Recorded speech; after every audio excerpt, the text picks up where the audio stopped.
What is up, you guys? Blade here, and welcome back to another video of 7 Deadly Sins Origins. Inside today's video, guys, we are going to be talking about my first day experience on this game. Now, many of you guys do know I've been doing a 24-hour live stream, and man, it was freaking fantastic. We got to do a lot of things today. I managed to even get to level 33, and this is off of just not collecting anything besides just doing story and pounding down at a lot of dungeons. So we got a long way to go, tons of things to do, and I'm mainly just going to be explaining how everything felt for me. So if you guys like the video, hit the like button, hit the subscribe button. Let's get straight into it. The one thing I gotta say, this is definitely my second main game on the channel, hands down, no debates. I think honestly, as many complaints that people have had, I guess I have crashed a little bit here, gotten stuck in different places. This is still one of my favorite games already, and that's because I am a huge multiplayer junkie, and even when it comes to solo play, this game does a lot in a perfect way here. Just based on the first day experience, yeah, we had a little bit of laughs, we had some fun with the friends here, just going around Leones, taking down mobs and unlocking our map, and boy was it freaking just a breath of fresh air. We were playing with 4 people, we then started playing with 5 people. It was great. Just being able to do all of the story with your friends, chilling out, knocking down mobs, it was different. And 7 Deadly Sins has done that very perfectly, to a point where I understand why some of the time that they took for the game took this long, because honestly, refining that multiplayer aspect is a huge deal for a lot of people, including myself when it does come down to it. So first day experience wise, we had some rocky moments. I crashed a bunch of times at times, and we just mainly tried to do everything we could do here. So I was mainly rushing down the story. I think on the first day we managed to get maybe to, let's think, we got to this tower where there's a boss here that's at the top of the roof. You fight Bug over there, and we made it to that boss over there, and that was the true meaning of, okay, now we know this game is getting difficult. And when I say it was freaking awesome, it was great. We had Bug over here one-shotting us because, of course, we were in a team. The boss scaled. We had the boss in here absolutely being a jerk, which I found was interesting. We don't ever have many games that really put you through like the ringer like that and really push you to actually start to learn your team, learn your rotations and stuff. And this game has really done that, and I really do enjoy that because just off the story play enough, it really was already getting me to want to stay on the game. And then being able to do the story play with my brother, with my friends on stream, with some of you guys on stream, it just made it even better, which I'm very happy that they ended up taking some time out and making it that way, because it made it feel more lifelike, which was great. Plus, the first day was honestly amazing. We had made a guild, we got everything done here. If we can go ahead and check right here, we got one of the first guilds out. I think Abyss beat us, which is Kelbert and Giku's team. They made the guild before us, of course, but we were pretty much like the second guild out, and man, it was awesome. We had a lot of folks just jumping in, a lot of folks wanting to hang out, needing help, and it was cool because at this point in time, it was no longer that little solo game that you were expecting to be much like Wuwa, Genshin stuff. No, this was something that a community could come together and genuinely play it together, which I really did like. Even just going off of some of my experiences with team building, being able to go in depth with my friends, in depth with figuring out these characters, is what made it even better. I started dying. I know, of course, that we have the heavy hitting weapon here that does the most damage, but hey, I was dying a lot. I didn't have the heals at the time, and I still don't technically have them. I just have a shield here. Every now and again I get low on health, so I decided to use the dual swords after knowing the kit, and I'm able to life steal. I get my health back, I'm dealing damage, and it was all of those good things meshed into one that really made this absolutely fantastic. Even with me being a little tired at times, I never had a moment where, dang, this game's boring, dang, I want to play something else, or man, I'm gonna go collect some stuff. And it's fun collecting stuff. Like, just traversing the environment was honestly fun. And I know a lot of you guys are gonna be like, oh my god, guys, he's shilling the game, because of course we have seen the reviews on Steam, right? We've seen how they've been mostly negative. And I have to say one thing. I won't let anyone like tell me I'm not having fun, especially in the way I enjoy it.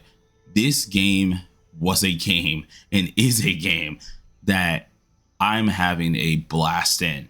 And it's not only because I spent a little cash, but it's also because the game itself makes you feel alive. It makes you feel happy with playing it. It makes you genuinely enjoy the like environment, especially if you are a Seven Deadly Sins fan. And this was something that I had to come to terms to, even including on my first day experience, just learning about mastery, learning about, of course, how the armor and weapons are working here. That was a challenge in itself that was absolutely fantastic. And I think everyone else who are most likely going to play the game later down the line would also appreciate this. Now we're going to talk about some things in specifics here, being, of course, the draw banner, Book of Stars, and I'm going to get to that now. Draw banner. First things first here. I did get very lucky, or at least I got somewhat lucky here on my pulls. I managed to get Meliodas pretty decently. Got a copy of him at the 120, of course, and we ended up getting King off the banner. That was a dub in my book. I didn't really want to go too far on this banner because when it comes down to this, we don't know if you're going to be able to transfer pity. That's my main gripe, because we don't have anything that really tells us about transferring pity over, which does kind of suck. But we'll just have to find out in the future. So I'm trying to keep an eye on that for you guys as well. But I even did a single summon on this and I got Manny, right? I got another 5-star. I was having a freaking blast. Banner wise, I do enjoy it. It is one of the better banners that's out in gachas here, especially when it comes down to, okay, we get the character, or we get a character in 80. We get the guaranteed character at 120. Like, what more can you do about that? Plus, if you lose the 80, of course, it can go at guaranteed at 160. You're getting the character no matter what. So the next 80, you get the character if you pull a 5-star in between that. So it was always something nice, right? I'm not saying the banner is perfect. There are better banners out there. Of course, it's the generic 50-50 system still, but it at least gives you a way of hitting the 120 and getting the character earlier than if you had to hit the 160 from hitting like 80 both times and losing your 50-50. You know what I'm saying? So I do appreciate their banner. The only thing I hate about this is, please show if things are going to get transferred, because players do not know. And this can be a huge gripe for whales, me, people who are free to plays, because now they live in that constant fear of, dang, I got 70 on this. I already got the character. Or either I have 70 on this, I still don't got the character. I have like a couple hours left. Is my pity going to transfer to the next banner? We are living in shadows. We don't know. So out of everything here, that is something that is a huge gripe that I need them to change. When it does come down to the exclusive skin, originally I thought this was going to be free. It is not free. I will say one thing, and the only reason why I'm saying this is because you're lucky this isn't anything that's wholeheartedly pay to win. Like, this is probably a little pay to win, of course, here, but the rest of this stuff in here doesn't really strike me as hardcore pay to win. The cosmetics themselves do not come with any stats or anything, so I find that as a W. But I do think it's kind of sad that we can't get the outfit for free or get it very early, because it seems like the only way you're able to get these draw tickets are if you decided to pay for them, which definitely sucks, because I'm not paying for a dang skin ticket. It's just not happening. I refuse.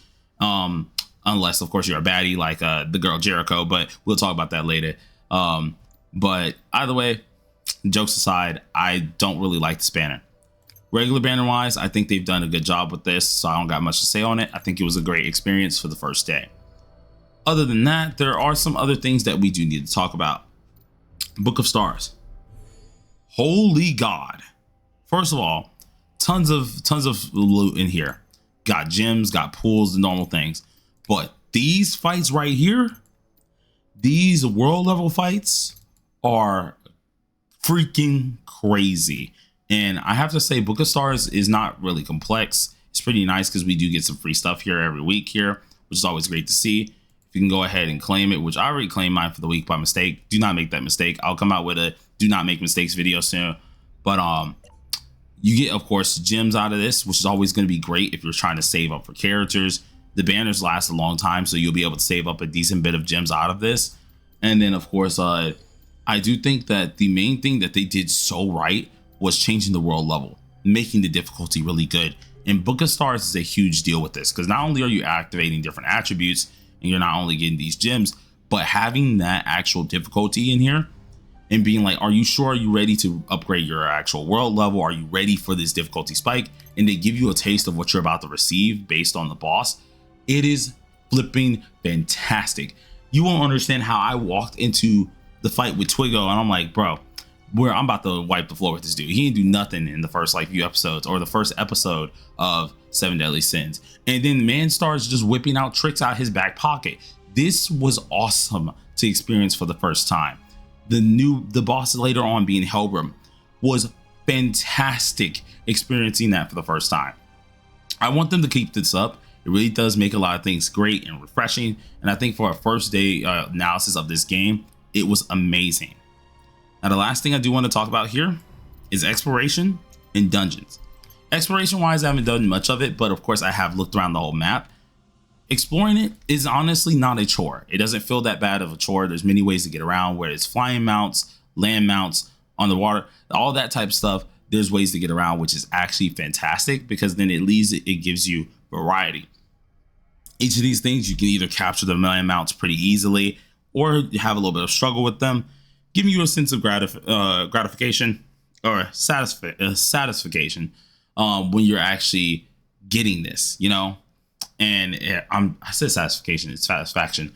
When you're getting these little mounts, okay, it helps you feel nice. I love that they actually took some time out on doing the map. The map is huge, it's freaking unique. Everything is awesome to actually see.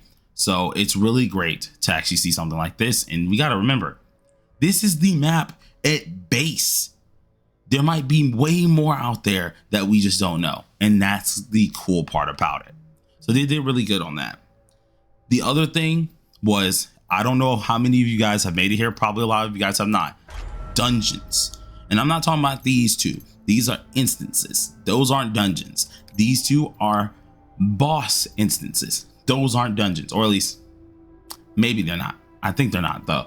This one here, this is the one I've played, is awesome.